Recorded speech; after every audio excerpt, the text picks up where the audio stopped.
Meeting to order. I'm going to start with introductions. We have Paula Baumann, who is our Assistant Administrator, Gary Peters, who is our Public Works Director. We have council members present, Brian Grimm, and I can't even say Brian G. I know, Brian Govern. See, you get me all mixed up. I sent Jasper an email and I said Brian G. and he sends me back the email. What? Brian Grimm has nothing to do with this. I said, no, I meant Brian Govern. Brian Govern. Thank you for being here. Claudia Lacey, Peter Vickery, Kathleen Refkin, myself, Lisa Whalen, Jasper Krugel, Administrator, Brian Grimm, Finance Director, David Abel, Community Development Director, and Sarah Sansala, our City Attorney.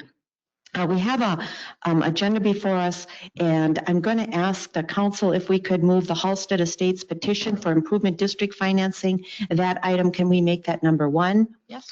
And then we'll move the other ones down. And the other one is Allison was going to be here for the swamp bathymetric survey update, and she is ill this evening. So we're going to scratch that for now and bring it back to a future work session. So then it consists of the Halstead Estates petition for improvement district financing, the sewer fund budget discussion, the water rate analysis update, and then the Bayside Lane drainage update. Is there a motion to approve the agenda as presented, as amended? So moved. Thank you. Is there a second? Second. Thank you, Peter. All those in favor signify with aye. Aye. All those opposed, motion passes. So we're going to start with the Halstead Estate petition for improvement district financing. The way we're going to do this is Jasper is going to give an overview. Council can ask Jasper questions. We have Sarah here if you have legal questions that you need identified. And then if the council wishes, we can give the applicant about 3 to 4 minutes if you have any additional information that you haven't already submitted, because we have a number of items in our packet that we've thoroughly read. I know all of you do your homework, and so if there's anything else you have that you can distribute with us. With that, Jasper. Yeah, Madam Mayor, members of City Council, before you have it's kind of a petition, kind of a request. We're trying to figure out exactly what it is and where it fits in state statute. But the development group from Halstead Estates, we'll call it, it's the development over by where the trailer park used to be, has requested that the city look at creating an improvement district for that area. Which would essentially mean that we would issue debt on behalf of those properties. We would assign that debt to those properties, and then over the life of the bond, those properties would then pay that back. It's not anything that we've done in the past. There is a process to do it. We kind of did it with the roundabout at Kings Point Road. There's a little bit different situation because there was a MnDOT partnership and whatnot. So, but with this one, the way I understand it is it would be this money, I think we're at $3 million is what the request is, would be used for public improvements. The feedback we've given the development group and their financing group is, that's a lot of risk for the city to take on. If the development does not go through, we run the risk of assigning that debt to those properties then going tax forfeiture potentially, and then we still have to make that bond payment. Potentially with that. So that's kind of the gist of it. We have Sarah here. Sarah's really been working, I think, with their team, and then they have legal counsel in Minnesota that's kind of been working with Sarah as well. And we've been kind of going back and forth, and we thought, well, let's just talk about this at City Council, get direction as far as how you would like to proceed from a staff perspective, and I think legal perspective. There's significant risk to this, taking on debt of this nature for development, which, I think is in its kind of infancy, right? We've done the pre-plat, we've done the rezoning, but there's still a lot of work. There's a lot of conditions associated with the pre-plat before we'll issue final plat. So that's kind of in a nutshell. I don't know, Sarah, if there's anything else that you'd like to add since you've been working on it. Sure, Madam Mayor, members of the council, I can give you an overview of the statute that they're citing in terms of what they're asking for. So first of all, it's one that you're familiar with. That's Minnesota Statutes, Chapter 429. That's the public improvement statute, and you can petition for the making of an improvement. And the thing is, I think they're saying that we have to, if they petition for it, we have to do the project. And the statute actually says in 429.031 that when there's a petition by all owners, the council may, without a public hearing, order the improvement. So that means you have the discretion to decide not to order the improvement. You can do it the other way where they don't petition and you start the improvement project yourself. That's when you hold the public hearing on the improvement. I think we had one just recently. And then at that point, at both points, you have to obtain a feasibility report. And that's something your city engineer puts together that talks about if the proposed improvement is necessary, cost effective, and feasible. And from talking with the city engineer, I think the feasibility report in this case would probably cost between like 25 and 30,000. That's just a rough estimate. So that's one thing that's under 429. Then there's 428A, and this is 428A.01 to 428A.101, and that's special service districts. And special service districts are basically you can petition for one of those, and they can't include a service that is ordinarily provided throughout the city from the general fund reserves of the city, and unless increased level of service is provided in the special service district. And I guess one that I can think of off the top of my head is if you go downtown Minneapolis and you see those people walking around in the little outfits and they're watering flowers and sweeping the streets. They are part of the downtown improvement district. And the property owners down there in the downtown zone petitioned to have the special service district where they have these people come in and then the city assesses them for the cost of having those special services, which are above and beyond what the city provides all the rest of its residents. So that's a special service district. And for that, the city has discretion to do a special service district or not. Under 428.02, the city may adopt an ordinance establishing a special service district. It doesn't have to establish a special service district. So if you don't want to do one, you don't have to do one. The other thing I'd like to point out on that is 428.03. Service charges may not be imposed to finance a special service if the service was ordinarily provided by the city. And I think that's kind of what we got going on here. It's not people going around picking up trash and planting flowers. This is just general services the city would normally be doing. So in that case, the service may only be imposed in the amount that is needed to pay for the increased level of service. So I don't even know how you would factor that in here. And then finally with that one, with special service districts, they must be imposed on the basis of net tax capacity of the property in which the service charge is imposed. So that's a special service district. And then the third one is housing improvement areas. These are often called HIAs, and this is 428.11. And this is something you'd see, I had it in another city that I represent where they had a townhouse association and they had private land that was owned by the HOA. And the HOA they maintained the streets, they had private streets, private sidewalks, private tennis courts. And the HOA couldn't afford to maintain those things anymore and they were falling apart. So they asked the city to come in and do the improvements and then basically assess the costs back to the property owners through this HIA.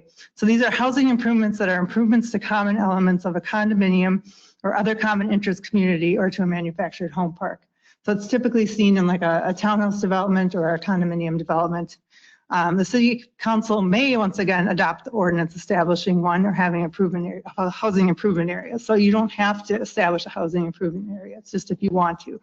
And in that case, we actually, in that city, they decided not to establish the housing improvement area because they had many people that were against it that lived in the neighborhood.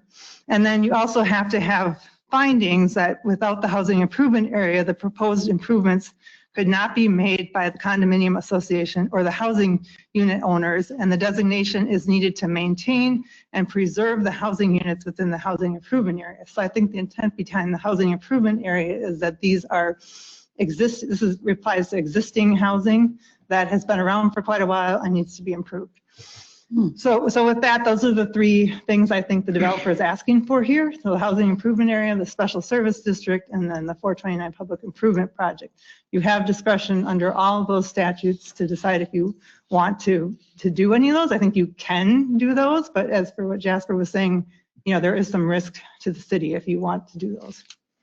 Thank you. All right. And there's three parcels. So do the math, 3 million plus interest plus. It'd be about $1 million per parcel at this point. And the other thing is, I know that in the packet, they were saying that we have to have a public hearing. So I want to make that clear. We only have to have a public hearing if we go the district or the 429, or we actually have a project that we're going to be doing. As you know, we've done many 429 projects here in the city, and then we authorize the feasibility report, and then we authorize, if we want to move ahead with it, then we authorize staff to put together plans and specifications, but then we also have open houses, and we have public hearings, and we notify the residents who are going to be assessed, what their assessment's going to be, et cetera. But in this case, the council has to decide first and foremost, I think, if they want to create this district and if we want to do this project. If we create the district, then we would be doing the project, is my assumption. So we would have to order the feasibility report. We would have to charge that to the developer, I'm assuming. How would that work then? Would that be part of the district? So we'd have to do all the upfront costs? So, Madam Mayor, members of the council, that's correct. You would do the upfront costs, and I guess you might be able to assess those back to the project. okay, and then, so that's somewhat of an issue because we do have a road improvement project, but as you know, we're pretty tight on our water fund, and we're really tight, and we're also really tight on our sewer fund, and we would have to upfront feasibility reports and all of that. So it does create somewhat of a financial burden to the city, especially since we've already done our budgets for 2026. And also this is something we've never done before. And I'm not sure why the developer is asking this, because I had a meeting with myself and Jasper, and I believe David was there, and Robert Bauman, and the other gentleman next to him. They said they had the financing, so I'm somewhat unclear why they're continuing to ask for the financing. So anyhow, other questions that you might need answered? I'm kind of new to this. How does this work on like paying out these funds then? Is there like a trustee or somebody that then kind of oversees paying, that the things do go where they're supposed to, I guess is what I'm asking. So I can weigh in. It could go however we want it, right? So if the city's going to do the work and bid the work out and do it that way, then the city would be kind of the fiscal agent. That would be probably our preferred method, because then we're in control of the project. We treat it just like a street project, like you see in a neighborhood in Minnetrista. The other way to do it is to allow the developer to do all the public improvements and then reimburse them. So they would submit reimbursement to the city, and then they would get reimbursed. So in that situation, and same with the development like Woodland Cove, we would have inspection services and things like that out there. So you could do either way, but basically the city, to answer your question, would be the fiscal agent that would hold the money and disperse it when we feel fit. And then we would have a claim on those parcels and the infrastructure.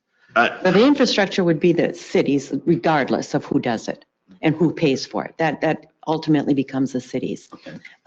Unless they request private roads or something like that. And in this plan, there were no, I don't think there were any private roads. There was one. And the stormwater ponds are private. Yeah, right. So, but the water, the trunk lines and all of that, and the streets, other than the private ones, are city infrastructure. Okay. And that becomes the city's property. And then does it affect any of the property taxes on the properties? It would, the properties that they're selling. And so the district would be overlaid on only on them, not on any surrounding properties. So it would encompass the 3 parcels that they own. That makes sense. Until it would be, if I may, until it would be platted and then broken up into the 6 smaller parcels, then each one of those would have their own assessment. And the homeowner, say. The new homeowner. Yeah. And it would be for $3 million, it'd be, I think, roughly like $55,000 encumbrance. So a $55,000 assessment per parcel, depending on that's the average, right? Some might be more, some might be less, but, and that would be paid back over 20 years. The biggest, and again, the risk is if this doesn't get off the ground and those parcels don't develop, then they're stuck there with a big assessment and nobody paying taxes, potentially. Excuse me, isn't there another risk that, what if they just go out of business? That's what Jasper Oh, was is saying. that what yeah. you're- Yeah, it could just, then we're the fiscal agent. We have to pay that bond payment over the next 20 years, no matter what. So, and we wouldn't have any, I think, Peter, you were kind of alluding to maybe some personal guarantees, like do we have any access to the land if, let's say, it goes under? I'm not exactly sure. I don't believe we would. We'd probably be second or third or something, if anything on the property, right? There's probably other people that would be I think the in front of us. county would even have first dibs versus us. I think the bankers and if it's a bankruptcy, something like that, then the So we- bankers would go in and the We likely would county, I have no think. personal guarantees. Thank you. Kathleen, anything? No, I'm just, no, we don't need more. Do we of that. want to allow the applicant to say a few words? Can I just ask another question? Yeah, absolutely. So if the financing was already in place, so we thought, right? That's what we've been told. So, and this would be, what did you say, Jasper, $3 million? I think that's what the requests most recently have. It started at a different number and it's been lowered. Until we would do the feasibility report, though, we wouldn't really. Approximately $3 million. Yeah, I've heard from our engineer, possibly even $4 million. So it seems like a small amount in comparison to what you already have financing for? I think that would be a question for the applicant. So why don't we have Dean? Dean, did you want to? Okay. For the sake of time, I'm going to ask Robert to get right up here because he limited 3 minutes. Thank you, Dean. Sales are going well, good interest in the project. That's going to say, but I'll let Robert jump in here. So thank you. Thank you for Thanks, Dean. changing the agenda. What was your question? So you have financing already for the project? Is that, We sent that letter to Jasper probably September 16th. Yeah, yep. and how much was that, is your financing? Can I ask this question? Well, normally no, but it's for the full project. It's Okay. spelled out. So why do you want to, excuse me, because I'm a neophyte when it comes to this kind of thing. Why wouldn't you just add $3 million to what you're getting They financed? wouldn't even have to add it. You're saying you already have it. They work together. So they're a business plan that work together. So it's an improvement district. But that's our problem then, to make it an improvement district. I don't know if I can answer those questions. If you'd like me to, I can address some of the things that were said over here that are inaccurate, but I don't know if that's this time. Okay, That's inaccurate. okay. Maybe I shouldn't be asking these Oh, questions. but it's a good question, and I would be asking it too. It's an improvement district. In the end, which hasn't even been talked about here, is I'm able to offer the property at discounts so we can fulfill it quicker and we can get to the tax coming in to the community sooner, like right around 1.4 to 1.6 every year, for example. Okay, That's I'll be it. quiet, sorry. Okay, I do need to, so you need to understand that we understand that you're not bringing more revenue into our community. Really, all that's going to happen is the revenue that we need, that we levy, is going to be spread out more. So we don't get more revenue. So if our budget is, our levy is 7.5 million, for instance, for 2026, we don't get more than 7.5 million. That's what we get. The difference is it's spread out over more homes and more value of homes. So just for clarification. That's a good clarification, and I Okay. understand that. Okay, That's accurate. okay, Yep. thank you. Yeah, no problem. All right, I was just stating that that would be part of your, yeah. I don't know how you put it here, but for me, it's rolling money in my construction world. So it would be the money that allows operations to exist for all of us to be here. No problem with that. The main pushback, if I can say pushback, is that allowable? I just want to be respectful to everybody here. Robert, say whatever you want. It doesn't matter. If I was at my construction office, this would be sounding a whole lot different. So I just want to be. Kelly's probably laughing, my production manager over there. Why is Robert so nice tonight? So, We'll forgive you this time. So you. thank you. The district is not responsible for any of this at all. at any point. We are creating a nonprofit funded by a large insurance firm, which allows me to lower the in the neighborhood. So instead of selling the lots, we have 12 or 13. I forget, sorry. I got a lot going on with both companies. So we had 12 lots at 500,000 a piece. I'm just going to shoot you straight. Instead of selling them to 500,000 a piece, they're at 365. Well, that is 145 or 135 cost savings. If you put that over the same length of time, what you're saying the increase is, the person living in that house for 20 years saves $1,080,000. And I'm giving that to them day one.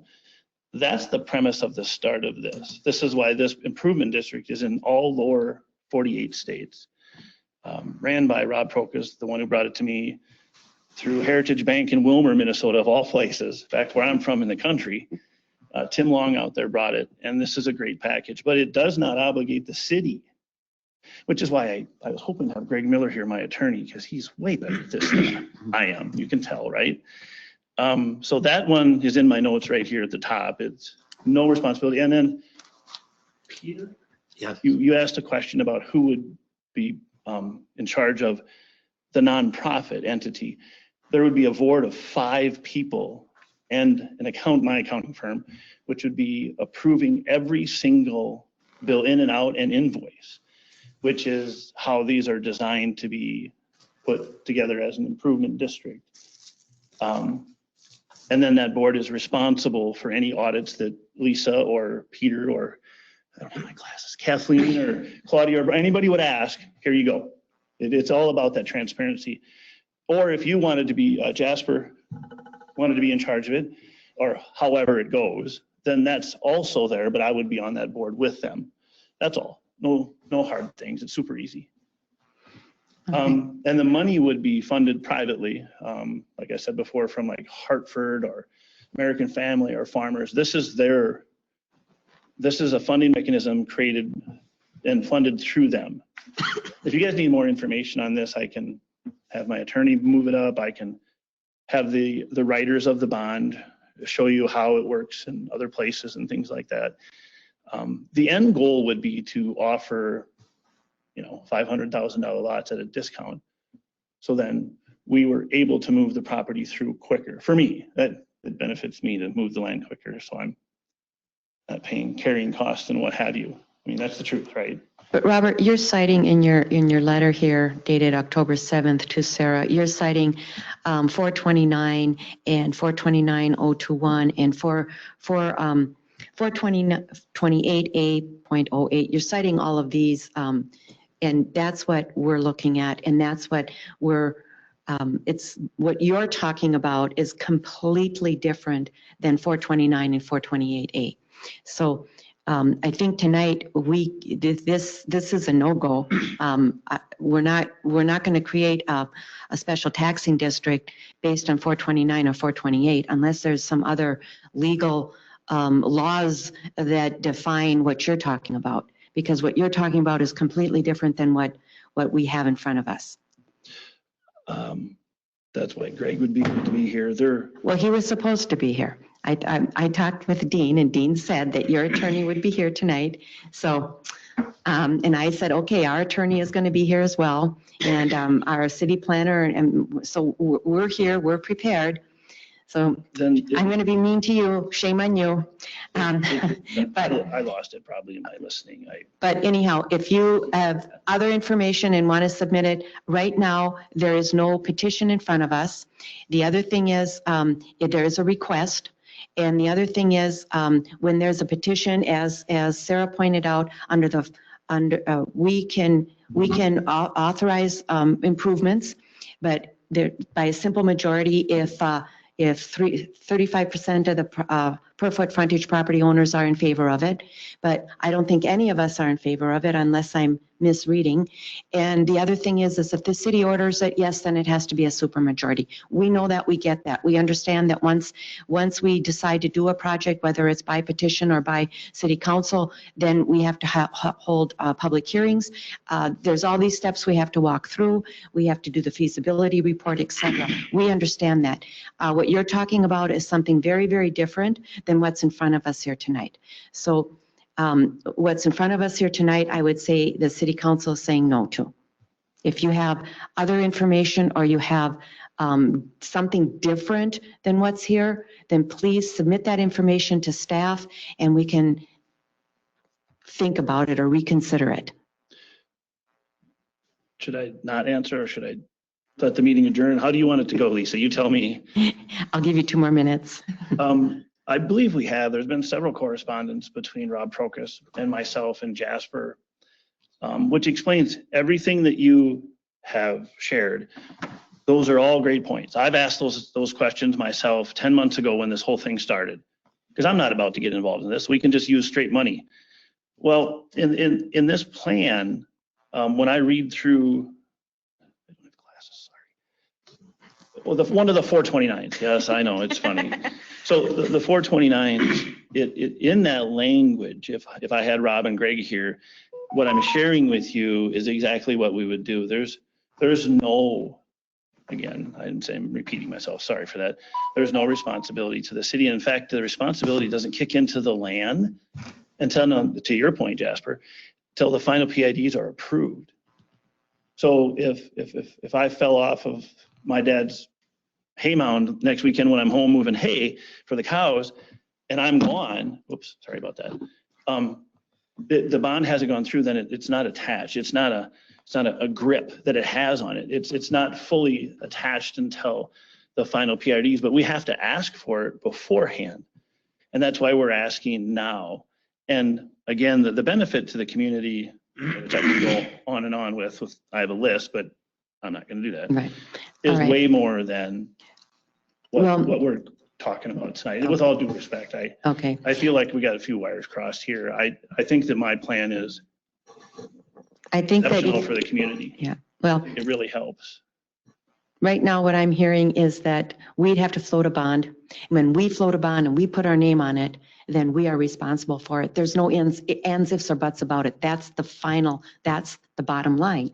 And I'm seeing my attorney saying, yes, that's correct. If we had our bond counsel here, he would say, yes, that's correct. I'm seeing Brian Grimm saying, yes, that's correct. I mean, I'm sorry, but I don't think we are in a position to say yes to this because we would be on the hook, regardless if it's a 401c3, regardless if it's a nonprofit, we would still be on the hook regardless. And we can't go forward with this because as soon as we say yes, then we're on the hook to follow through. So even if you fall off the hay wagon next month, I'm sorry, we'll come to your funeral. No, just kidding. But we would still be on the hook to follow through. And we would still be on the hook for the $3 or $4 million. And we don't even know if it's going to be 3 million. It might be 4 or 5 million. We haven't even done a feasibility report yet. So, and that feasibility report that was given to us was not a feasibility report. It's nowhere near what we would normally do for infrastructure.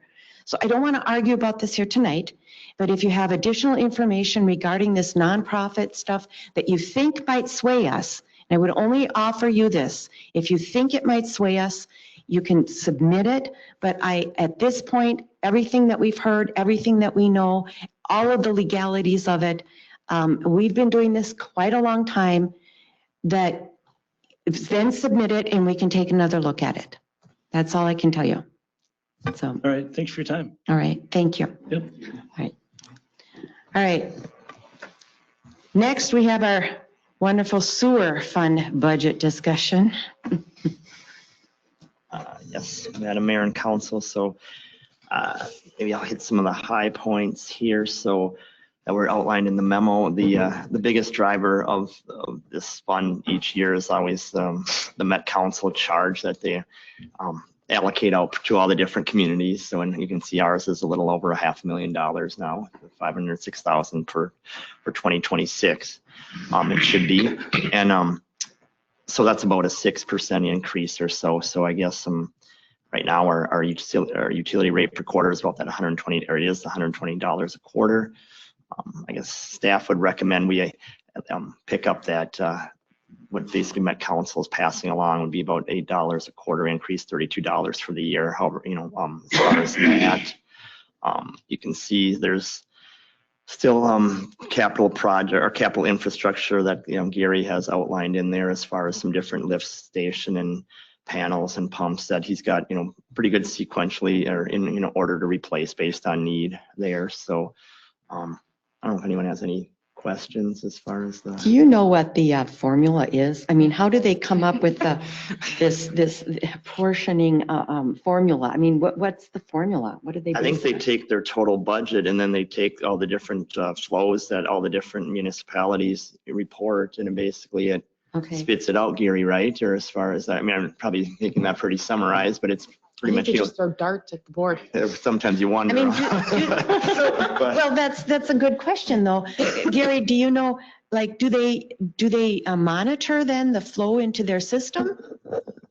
They have meters, excuse me, as it goes into their lift stations that we pump into, but they also take our data that we take. So every year we go out and recalibrate our pumps. So we do a drawdown, so we know how much, and then we submit Okay. that data to the Met Council Okay. every month and every year for a Okay. total, as compared to that. And that's why we want I&I out of there. Correct, because we're paying for, clean water to Yeah, get yeah, basically right. treated and stuff.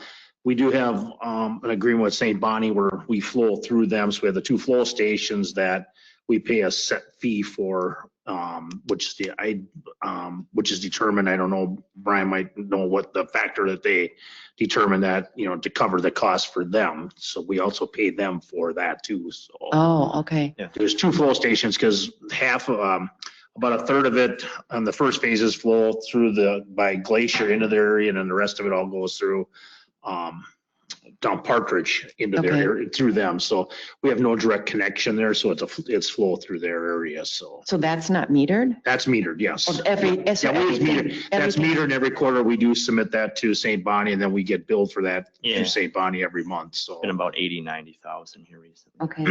and then we have, I believe with Mound too, we have some areas that are, that way too. Is it not, Brian, that we charge per house with Mound, or I think just a few of them? I don't think couple there's too random many. properties that we have basically, but nothing to the extent of what we have with. Do we St. Bonnie. charge them, Oh, for the mound ones? I'd have to check with. I mean, Renee. seriously, if we're paying for their sewer, they should pay us for their, for. Just a couple I right mean, over there, like on which street is that? Get Grand or no? Or Well, there's a few up here that are on 110 that come into ours, but we also have our area on 44 that flows to them.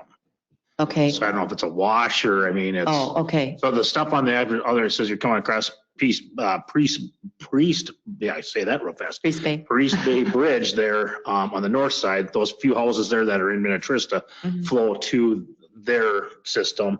And the ones up on 110 here flow into our system. So I don't know if it's kind of a. It's kind of a wash? Okay, That's why I kind of determined it. So, okay, okay. we can look into it more. I've often wondered that. I mean, I never did find any agreements or anything, but Brian, I can look into that. If it's a big deal, I don't know. I mean, pretty. If it's pretty even, Yeah, it's pretty just a walk. I just yeah, don't it's just want homes. So I mean, there's Yeah. not a lot of, there. but they're paying mound, or you assume that they're paying mound. Our people pay us, and then the other people Okay, pay Mound. okay. Yeah, the Mound residents pay Mound, I believe, and then Okay, all we're billing our residents, so. right. Okay. Other questions? I noticed there are a lot of kind of maintenance things or things that need to be replaced. It seems like that's just ongoing every year, or is that? Yeah, we've kind of looked at what we've got in place for what we have and what we're running into. A lot of them, the control panels themselves are very expensive, but the components inside are getting more scarce. Hard to find replacement parts for them. And then when we do find parts that we could put in, then we have to modify the panel a little bit to make a lot of these fit. A lot of the times it's the soft start motors in there, the components for the alarm systems and stuff like that are not made anymore, not monitored. So that's what we're trying to, every year we kind of pick the oldest lift stations we can and pumps to kind of get that, to redo them. So we look at the pump lift stations. I mean, once they, we take them out, we do it all in-house every year. We pull them out twice a year, do our inspections, we buy parts as needed and stuff, but some of them are getting to the point too where those are even getting hard to find parts for, because as they age, everything just becomes, Yeah. obsolete. Absolutely. So that's what we're kind of looking at, a systematic replace. We started it probably 6-7 years ago and just kind of, this is what we're looking at doing and replacing. COVID really set us back on a few of them because we had it nicely set up and we got way behind because of the part shortage and that. Oh, yeah. Just to give you an example, the end of this month on the 30th, we're finally getting lift station 13's panel installed that we ordered in 2023. Well, Wow. So yeah. it's gotten a lot better. I don't know why that one took so long. A lot better. 2 years. You know, but I mean, it was, so it's taken a while to get certain parts in for them. So it's getting better and we've kind of grouped it up, but we're kind of, Brian wanted me to look and we've been working to move stuff out again here to move it, out a little bit to kind of keep it consistent. But one thing that's not showing here, I do keep a tally on, these are guesstimates, and then we do have an actual what we spent column. So, I mean, that's quite a bit different than what's on there because some of the stuff, we've been getting a little better deal on generators and the install, stuff like that. Panels have gone up, but, we think we're close, but we have a lot of stuff in there too that's not used every year, like the I&I repair. We don't always use all of that.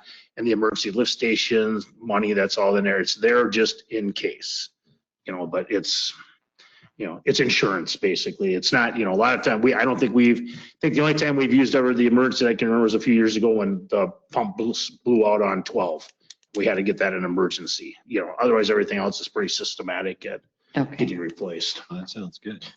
You've got a line item in here for the SCADA computer software in the 2027 budget. Is that different than the AE2S SCADA? No, that'll probably be moved now because that's one thing we're looking to upgrade. So we kept moving it out because of waiting for the treatment plant. This will all be part of that SCADA with the treatment plant that's coming in. We're pushing it out now. Okay. We're making do. We have to have them doing some upgrades to some of the programs that we have on the computer. I'm not a computer guy, but somehow they're making it so that the newer software will run on this. It won't run as efficiently or as fast, but it'll work. So it'll get us through until we need to, get everything set up. I don't want to spend that money now and then have everything have to be redone again. Yeah, So redone, right. We're trying to just keep everything running as much as possible. Right. Okay, good. All right. So we're okay with increasing it to 128 versus 120? Mm-hmm. Any other questions? When we switch to monthly for water, this will get billed out Yeah. monthly then too then? I think that's one thing we wanted to talk about council, because basically the ones that aren't on water, the sewer would be now 128, and then the recycling and stormwater. I mean, right now they pay 165. I guess my recommendation, we got to see how it all works with banning, would almost be to leave those flat ones at a quarter and just move the monthly ones to water. Because really a $175 bill still probably quarterly is fine for the ones that aren't on water, sewer. Yeah. So that would, I guess, be my Well, we had recommendation. talked about that. We had said, the ones then not there's water. others that are only like $45. Yeah, a for quarter, sure. Yeah, you why know? would you bill them $15 a Yeah. month when, if Right. anything, sometimes they get the most, I guess, depending on, as Right. far as, well, I don't, sometimes don't understand stormwater. I don't use my recycling. So already just a touch point quarterly with them for $45. Renee would probably say is enough or whatever. So. I'll restate, the people on city water that will be switching to monthly, this will be billed up monthly on that. bill. Every- Yeah. The ones that have all four Sewer, or services, water, whatever. stormwater. Everything would be billed monthly. recycling Correctly when will you do a, correct. Yep. Right. Yeah, and then the only other probably point is, I think we're slightly spending down fund balance in the sewer fund, but as long as I think, I coordinate with Gary and see where we're at with the capital projects and stuff, I think we're doing fine right now. At some point, we might have to increase it a little more to But cover. we don't have any debt too on the sewer fund. We have some small, I think we pay about, there's a couple of, when we did Highland Road in 2012, we packaged in some sewer projects. We've got what's about like 80,000 a year of debt. Minneapolis Avenue too wasn't the new lift station. Oh, yeah. Yeah, there might have been a little, so That's a little bit, I don't know if it's a lot there, but I mean, I think some of that was that because we rebuilt that entire lift Yeah, station. right. And then to that point, then the SCADA for the AE2S, how much of that will come out? I know it's going to be worked in between the multiple funds, but like how much will come out of this one? Most of it will go to water, but yes, some of them will definitely come to sewer. I mean, we can, if we, whatever we need for the alarm, to change things over, we can have them break that up and they can kind of figure that out for us. Yeah. I'm not an expert on that, but everything that they're doing with the SCADA will affect both the sewer, but most And of the the water. plant. Most of it will be to wire up the plant and getting all that running, but when they switch it over and make the new on our hub, then this will all kind of, take its place too. So we can have them divide that up and Yeah, I they can probably get, I can should. get, you know, Yeah. some rough numbers to see what it'll be. So $700,000 in this fund balance. Let's use some of that on this. All right. Can we move to the drainage update? Because I think you're here for that. Sure. Are you here for that? Oh, sure. actually that, his is, He's on Minneapolis Avenue. but that'll be on the main, that'll be on the main meeting. Yeah. Oh, this at is the- This is just a Bayside. Okay, this is just for Bayside, so you have to stick around. Main meeting to approve the award bids. Okay, yeah, all right. So Bayside, since you're up anyway, go ahead with the Bayside drainage update, and then we'll talk water rates at the end, Let me if get, that's okay. sorry, my computer just Uh-oh, shut off here. Here we go. Yeah, so back in September, we kind of met and talked about the drainage issue with the resident at 925 with the added pump that they have in their shed, pumping out to the street. The pipe is no longer functioning, so they have to now pump it overground. They're looking for an alternative. So we were looking at 880, directly behind her 880. Jennings Cove has a line that was installed at some time. We don't know when. They're not the original homeowners. But tying into that system and helping drain the water from the resident at 925 to a new catch basin and into here. One thing that we were talking about and what WSB did a analysis of the entire area and how much water, looking at the, you know, the worst case scenario, which 24-hour, 4 inches of rain. This pipe will work for most situations, except when it gets to be that or more, that this pipe will not be able to drain water out of their existing drain tile at their home to here. It will remain with water in it. 99% of the time, this probably won't happen, but there's always that one chance. So our question is going to be whether or not do we want to keep pursuing with, you know, this scenario and somehow working with Kenny Graven on an agreement that this, you know, this may happen. So, you know, put some kind of stipulations in place with some kind of contract to keep, you know, and install the catch basin, connect it to the existing. The existing then would become city going out from that catch basin to the road through the easement. The north-south pipe would remain the property of the homeowner. We would not take that one over just because there's a sag in that pipe and we don't want to take that the responsibility. So we would do that. The other option that we were pursuing is we could see if we could directly drill a 4-inch pipe through there. We did contact some companies and it's possible. It's not cheap. The challenge becomes there's a well at is it 8 right next door between 880 and 890. There's a wellhead right there and pipe that's right there, and you only have a half a foot between where we have to go. So to keep it on par for drainage and keep it straight, they can do it. It's precision work. There's companies that, you know, one guy told me we can do that. It's not a problem. The problem that it comes into is keeping it, you know, within those boundaries. And we've gotten any kind of rough estimate for what the distance is from 18,000 to 40,000. So, you know, so it comes down to, do we want to pursue one over the other and, you know, talk to the homeowner about what the options are. And we did kind of explain to the resident at 920 what, you know, can happen and stuff, but, you know, it's basically up to you guys as to what you want to do moving forward with this. So my personal opinion is, and from day one, I understand the issue and what happened. Not sure why the city ever back in the day did what they did. This to me, I'm going to be very honest, is not a city issue. It's not city property, but, you know, we've done our due diligence. We brought out what we've, you know, to you guys, what's the options, and basically we want to know from you guys is how do you want us to pursue moving forward and what you want us to bring to them, and with some ideas or resolutions or whatever. So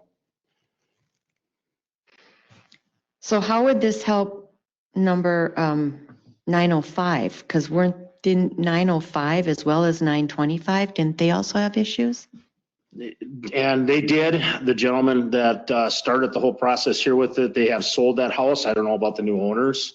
Okay, Talking to the resident 925, they're more concerned about their own home. okay, So, okay. you know, again, this is, you know, all, it's more to me a private matter. I mean, between the homeowners hooking up, but I mean, we're stepping in to do it, but I'm, you know. Am I wrong? Did maybe I missed this. So it's basically like a mess and it's impossible to fix easily? Is that like the layman's terms of putting this? There's so much landscaping at 925 that they've done. I mean, it is between 905 and 925 and that there, you know, correct. It's a mess. I mean, you could conceivably go from their footing at 925, but you have to go down, way down past the property, 400 feet before you actually get flow down. And you're pushing, you know, now you're just pushing more water on our property. So I don't know what the best solution would be. I have not a clue. I mean, to me, I don't know. Like I say, we found no maintenance agreement. We found, you know, just some documents that says that the city, you know, opted to do the plan originally, but there's no maintenance agreement, no anything in place for replacement. So. Well, wouldn't the city, so I thought we determined that the city had an easement or that we owned that pipe between 880 and 890. There's nothing that shows that we own it. Oh, okay. There's nothing. I mean, the only thing that shows on the as-built, it says from the Jennings Cove, it shows from the manhole going up, it just, and it's drawing in, it was, you know, penciled in, and it says 12-inch PVC with a question mark. So It is 12-inch PVC, but looking at the pipe and the construction of it, I would say it was probably put in after some complaints from homeowners in that area for, you know, for the drainage issue. I would believe the developer probably did that on behalf of this, you know, and the city, but it's never been recorded as an easement or anything. So I think they've always kind of determined it was theirs, especially where it was put in. I don't, you know, that'd be my only thought. You know, the one going east-west up between the two houses is in the drainage way, you know, in, the drainage easement, but the north-south is so far in where it's kind of an odd yeah, right. position that they would have ever done that and not moved into the drainage area. So was it a city project eventually? Probably not. Was it, you know, done with sometime during development? I would assume so. So the green line that's on the border between 925 and 945, that's city owned. That was the one the city put in back in the early 2000s. That's where it comes off the corner of the house at 925, comes to this pumping station basically into their shed, which is another sump pump, and pumps up to the road. So Okay. why, whoever came up with this engineering feat is, you know, it never should have been done. I mean, because what you're doing, it should have been tapped into the house itself, should have been, you know, that drain tile that they put in should have been stubbed off into their own sump pump into their house, pumped out through the original, then you would have no problem. This setup that the city, that whoever approved it back in the day, you know, the engineer that came up with it, you know, was an easy solution, I guess, but. Okay, You so, gosh, so could the homeowner at 925 just tap into the line between 880 and 890? Well, what we would do is, what we were looking at doing is determine, we put a catch basin in, if, up on the original picture up there, you would put a new catch basin in and then let them connect to that. Like I say, you'd have enough fall from there to there, but on a heavier rainfall, you might get their Get drain some. tile to back up and not drain as fast. But then it would just back up into their yard. Which is what it's doing now. Yeah, Right. or into it could back up into their house, you know, because it is right at the footing, Okay, you know, Oh. so like I say, I mean, it's, the way it was designed is, yeah. it's very Alright. strange to me. I would have never have done anything like that, but in the day, I guess that's what they kind of looked at. You know. I guess what can we do, or what's your recommendation then? Or what is staff looking at? Leaving it alone. That's you guys. I think. There's two options. Either put this pipe, the This happens. you know, everywhere. put in that new storm structure and let them connect to that with, you know, an agreement made up with. Would they be willing, so if the city were to do this, since it's more or less owner issue, would they be willing to be assessed? I mean, would they, or pay for it? I mean, if it solves their problem? I mean, The option that costs anywhere between 15 and 40K, 18 and 40. 18 and yeah. 40, that's this option? Yeah, I mean, and the other option would, you know, putting the pipe in, the more expensive one might be the ticket, but, you know, is it, you know, be 100% guarantee that they're going to be dead accurate? It's hard to tell.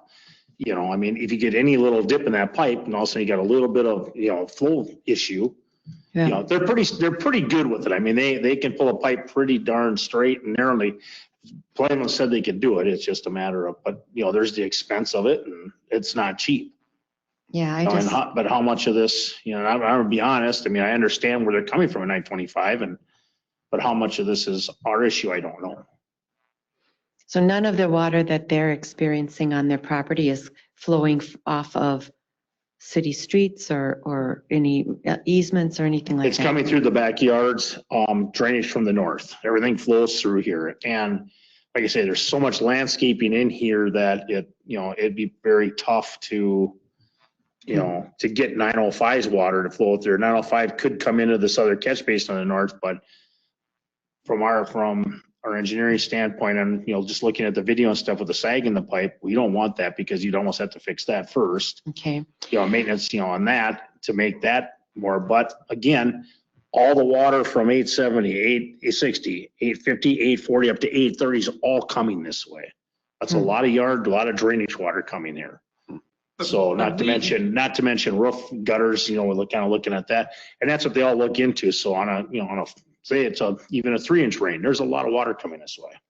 As you saw in that video when he brought it in that time, and that was a, you know, what, a 2-inch rain. So, you know, I don't know what the solution is for these people. I mean, I'm not going to say one way or the other which way I would go. I mean, that's your decision ultimately. So to guide us where we want to go. okay. Council, tough. Well, it seems like doing a half measure then doesn't solve the problem. Yeah, And like, then it's the heavy rain that they're worried about. Right. And so if we Yeah. step in with the less expensive option, it's not going to work. Is there still a homeowners association or anything in In Jennings Jennings? Cove? They have one, but I think it's kind of defunct. Bayside? Bayside, yeah. Yeah, when we looked into it with the pond issue that they had back there, when we redid Minneapolis Avenue with there, it's no longer functional. I believe that Jennings Bay has one, but you know, that has really I mean, nothing if to do this, with you know, if a $15,000 fix was permanent and it would solve all of the issues, I'd be fine with that, but we don't even know if a $40,000 project is going to fix it. That's the problem. Because the only other way to do it is like you to hopefully fix it is with a directional boring, and then we don't know if that's going to work. So I You've got a half a foot of fall between that distance. I mean, you would have drainage, but I there's mean, not a I lot. wish that, is there any way we can just tell the homeowner that our engineer could try and work with them on their particular project and we could spend $1,000 or $2,000 on engineering? I don't know. I mean. We've already spent quite a bit just kind of doing calculations on, Oh, no, I know. on I just rainfall wanna- and everything else and coming up with this. I mean, we've spent, you know, some money on this already, so. Yeah. All right. So council, what do you want to do? I think we tell them we can't fix it. Like, we can't. It's just, Because we can't. yeah. Yeah. There's no good solution that's gonna fix it. I think we maybe commit to the 10 or 15,000 that we thought and then let them, you know, come up with the rest. And if they don't, they don't. Yeah, that might be an option. That's kind of in between.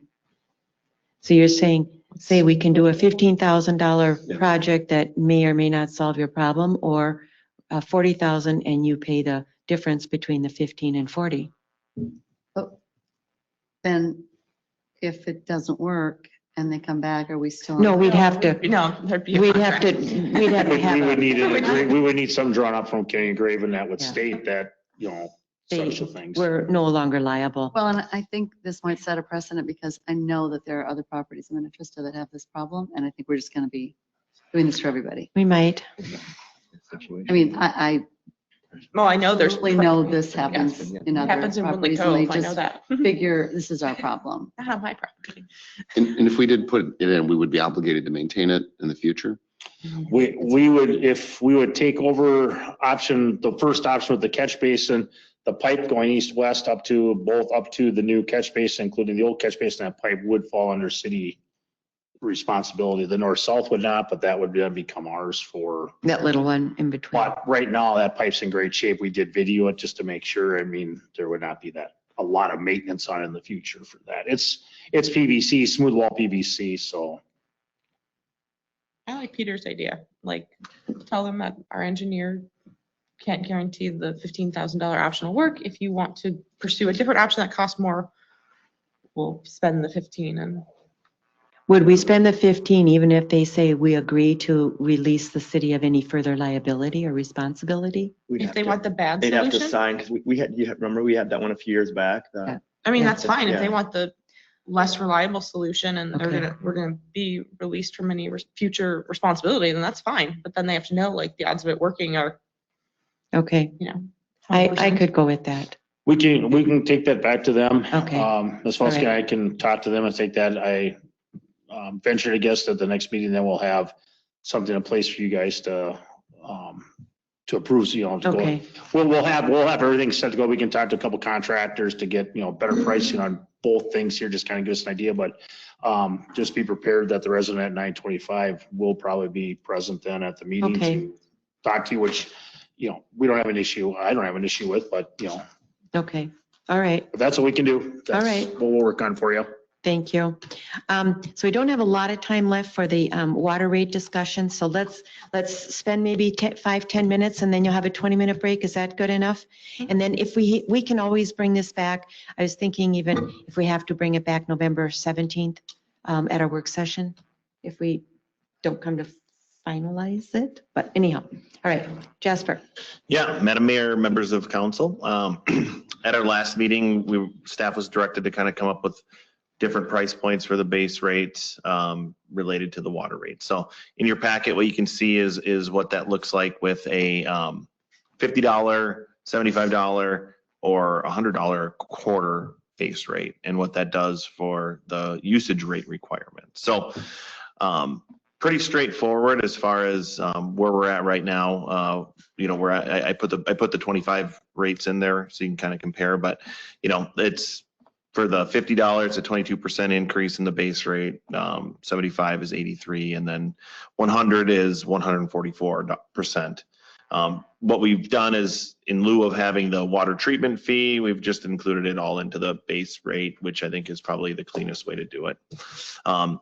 Councilmember Refkin kind of had some more round numbers that are essentially what this is, but instead of 1876, it's a round number. So, and I think if you have a proposal, I think you have a proposal for another tier potentially. I think those fit in there as well. I think we have certain revenue goals that we need to hit year to year. I will point out, this is going to be an ongoing thing that happens year to year. It's going to be based on these numbers and what our financial needs are in 2027, we're looking at a 20% increase in 2027. 2028 is a 15%, and then it's like 7 and then 6, something like that. So, but just know these things change significantly or can change significantly year to year. So if, let's say we have a development come in that has we have an influx of cash in the trunk fee line item. Right now, we only budget $10,000, but if a large development comes in, that could be multiple millions of dollars coming in, which then affect the rates. We just can't predict that or budget for that. So it's important to know, we really can only set the rates year to year. We know what our need is this next year, but that can change if we have additional development and things like that. So I'm not sure if this is the information that you're looking at, or if you want to give us direction or provide some feedback. I know that there's been a talk about monthly billing, and here I alluded, Brian took some time and met with his staff and has a big list of things that we need to go over before we can go to monthly. I talked to AE2S about a communication plan because we have a bunch of different things coming with the plant and then potentially with the rates. And and things like that. So it's important. One of the most important things we do or try to do is communicate with the residents, which is very hard. Not everybody's paying attention. But this is a big change. So I think in a nutshell, the more time we get to transition to monthly, the better that outcome will be, as far as resident relations with both staff, city council, because we need to give them the same information multiple times for it to maybe hit. So what I really think we need to go to monthly. So I don't think that's the question. I think the question simply is, when do we go to monthly? And talking to Jasper, and it doesn't sound like we can do that January 1. So could we do it feasibly the next quarter then, April 1? This is how I'd summarize it. Okay, all right, January 1, complete chaos. Okay. That's hopefully that's. yeah, yeah, okay. April- Okay, we'll agree, we'll go with that, okay? Okay, Jan's off the table. Let's Jan skip is quarter off the one. table. April 1st would be somewhat chaos. Okay. I think July 1st is sequentially, I think we got the plant coming, we've got the rates. I think July 1st, you do the quarterly, the first two, and you do July. At the end of July, you do the first reading for July usage, send out the bill in August, and just keep rolling monthly from there. You'd have the chance to send out some correspondence, newsletters, social media. Okay, if we do that, And it would capture, usually had the hardest trouble. It'd be July, August, September would be monthly bills. I mean, we never really have had issues in first or second quarter. We just don't. I mean, Quarter 3. so, I mean, I would say, I think we can have it in place. I know we can have it in place by July 1st of Okay. 2026 to start monthly billing in July of 2026. okay, It gives us a couple of cycles to put that on the bill back even, to say, hey, this is going to transition to. I'll look at your bills I on the can- back. I do. I do. Do you? I mean, I can guarantee you, most people don't. That's part of I the do. problem, right? We have to hit like I'm- multiple I know. communication streams because I not think you everybody could put looks a at. billboard up right there. Yeah. You still wouldn't know what's People happening. still wouldn't know. I mean, we could do for $550, we could do the billboard and Yeah, off of in 7 7. in St. Bonnie. But that would only get, a third of the people. Who but knows? Anyhow. Yeah. I think just working through the financial software, the communication piece. Are we going to outsource anything on some of it? The printing, the distribution, are we going Okay. to? There's a So- lot of questions we've talked about as a finance staff and started to get Jasper and other city hall staff. So here's what I think we should do then, if the council's agreeable. Billing starting July, like you said, but before then, give us a plan. Give us that communication plan. That would be really good. Communication plan so that we know when things are going to go out and we may have some ideas, whatever. So start July with, like you said.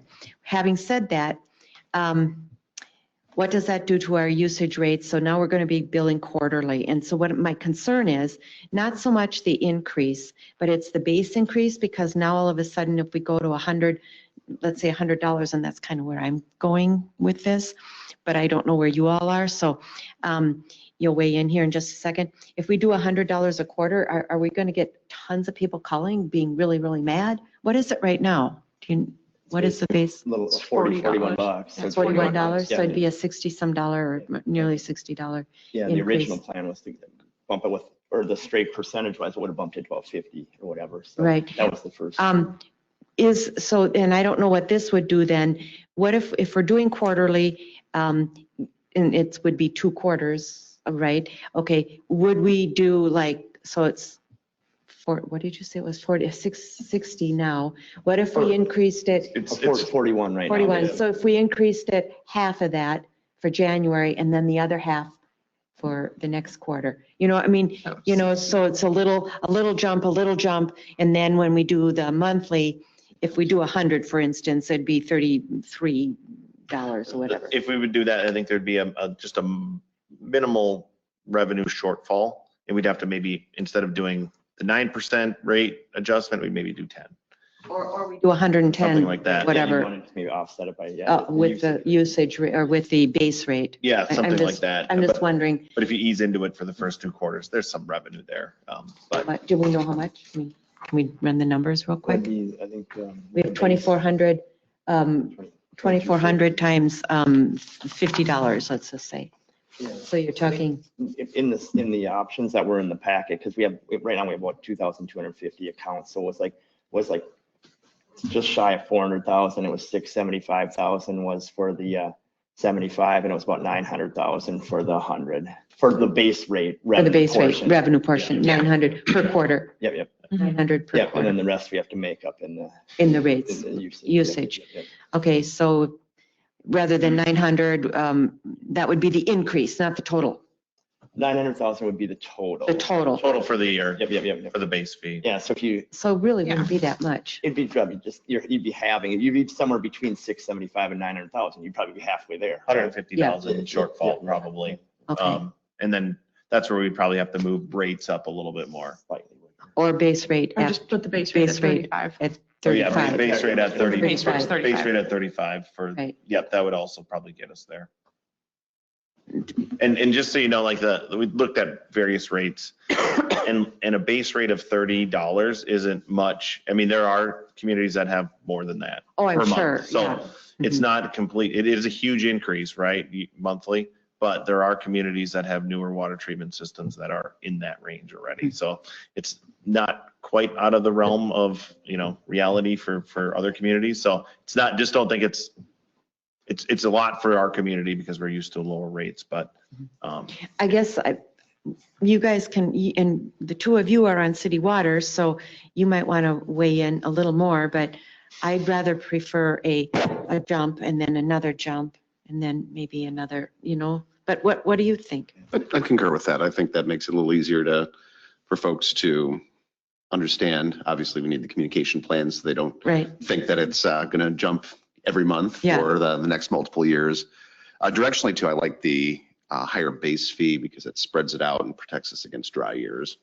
yeah. Plus, I always say, everybody needs a treatment plant who's on city water. I mean, you want to have clean, healthy, safe drinking water, and that's what the treatment plants provide. So everybody needs that, whether you use 5,000 gallons a month or whether you use 20,000 gallons a month. So I think it's fair that everybody kind of pay their fair share, so to speak, for that. And that's what the base rate does. That's my theory. Because we'll have to come back and update the fee schedule in like basically in late spring or Yeah. Right, whatever, anyway, to make it monthly starting July 1st or Right. whatever. So we'll have, that'll be the time then to adjust the base rate too, or whatever, and or the rates, again, if And we the have to rates take again, another crack at it. crack at it, yeah.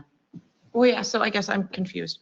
Are we talking about just changing the base rate then starting Jan 1 and then adjusting the tiers and the gallons per usage in starting July 1? Or are we gonna No, tweak everything Jan 1 and then possibly tweak it all again in July? Is that- I think we're talking about doing a tweak in Jan 1, a tweak in April 1, right? So- Q2? No, Jan 1, the Jan 1. rates- I think I'd do Jan 1, July, whatever. Okay, so there's two. And usage rates, I think you run with first and second quarter. Okay, I thought you were And talking then- about ramping it up Q1 and then Q2. I don't and think no. we would need to do that. The think it's rates, half I and think half, the yeah. rates would Yeah. be whatever they're going to be for the year, or Yep. we think they're going to be for the Sure. year. It's the base rate that you start out a little bit less for Q1 and then a little bit more for Q2. And then by the time you're doing monthly, it's going to be Oh, you- $35 You a are month. saying So do we it. would do a jump in Q2 as Yeah. well, and then a But jump. the in rates Q3. would stay the same, The usage fees. usage. How many people are on the base rate now, or they're kind of the minimum? What, 2,250 connections we have, accounts we have right now? We have about So, 24. or what I guess what I'm asking is how many Oh. people are 2,250, paying so just we have- kind of the minimum? Oh, that way. Probably nobody, because they have the base fee and then there's a usage, So the base fee is not going to include any water. catch, No. some people go, oh my gosh. No. Yeah. Yeah, that doesn't I include mean, a any few water, snowbirds maybe or something. If they have very little usage, they'll notice that their bill's gone up because we jumped the base rate, Right. But there's not very many. Okay. No. So, It's kind of like your electric bill, I'm sorry, your electric bill or your gas bill. You get a base fee and then, and so on. Okay. so did we want to talk about rates and the tiers then now or do that in November? Depends on if you want to break or not. We can do that in November. So, but Kathleen has this, so can you share that then with Yeah, Jasper's got it. Okay, so. so- Yeah, I have it. So we can see all four options. You had three options. Well, And it's, yeah, I can bring it up, I think. Let me see. I basically I did 4 options because I added a $30 a month one. And then while we were speaking before council, I added another one that has 4 tiers and then has the base rate at 35. So just include all that and then we can look at it. And I think Yeah, well, they're all I think pretty much. Kathleen is more for rounded numbers and I'm fine with rounded numbers. I hate it when you're like 873 or 921. I mean, let's figure Sure. out if we can do rounded numbers. So Kathleen's numbers are essentially what's in there already at the 50, 7,500 price points, but they're rounded nicely. Yeah, and then I tweaked And then there's the, another one. yeah, then there's the one with the 4 tiers, but then I tweaked the gallons. I did different tiers. Because I did put it all for monthly. So I did 0 to 8,000, then 8,001 to 20,000, and then over 20,000. And then I thought that 8,000 to 20,000 was too big. So then the 4th tier was 8,000 to 16,000 gallons, and then 16 to 24, and then over 24. So I just added a 4th one in there and broke them up by 8,000. Basically, I looked at my water bill and Jasper said the average usage is 5,500 gallons, not including summer. Including summer, it's 8,800 Per month. So yeah, per month. So that encompassed most Yeah. users being in the lower tier. And then if you want to use that much water in the summer, you're You know going to what? pay for it. You know what? I just thought of something. We have to adjust these tiers. Yeah. Because if it's on a monthly basis, It a lot doesn't of work. people it doesn't work. Yeah, So so they have to. we're go. Well, we gonna did have that. to, Yeah. Yeah, Yeah. we're planning on doing that when we make the switch. That'll be a fee schedule adjustment to. Okay. We would divide by Divide by 3, 3 or. but Kathleen is talking about Lowering. parsing them down a little bit yeah, more. yeah. Well, let's bring this back, bring back all these numbers again to our November 17th. Do you guys like the 4 tiers or should we stick with 3 tiers? 4 sounds sensible. 4, okay, so Like 4. we'll do 4 tiers with some other, do you like the higher base rate? Yes. Yes. Like should we look at 90 and I think 105 or 105 would be $35 a month? Yeah, right. I think Okay, so 105. 90 and 100, 90 and 105. Mhm. And then 4 tiers. Okay. Okay.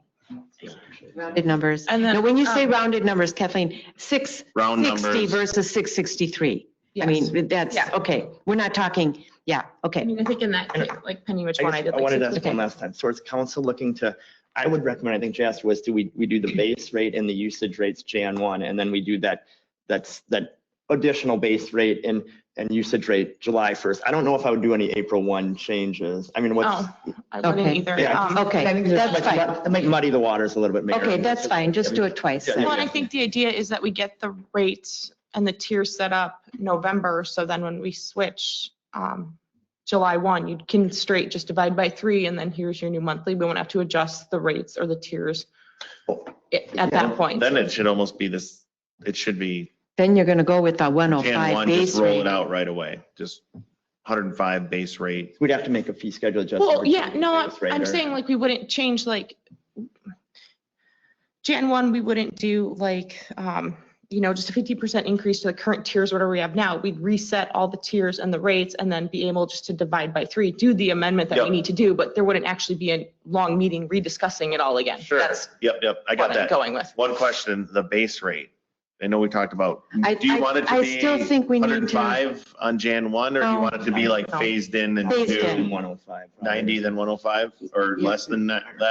Well, 105, That's 35 a month. $5 a month, 90s, $30 right. bucks a But month. what I'm saying is between what they pay now and the 105, split that in half and Okay. that's going to So go be, there and then. yeah. the Yeah, okay. 105. Okay. and So then 90 or 105 will be Okay. 35 a month starting January.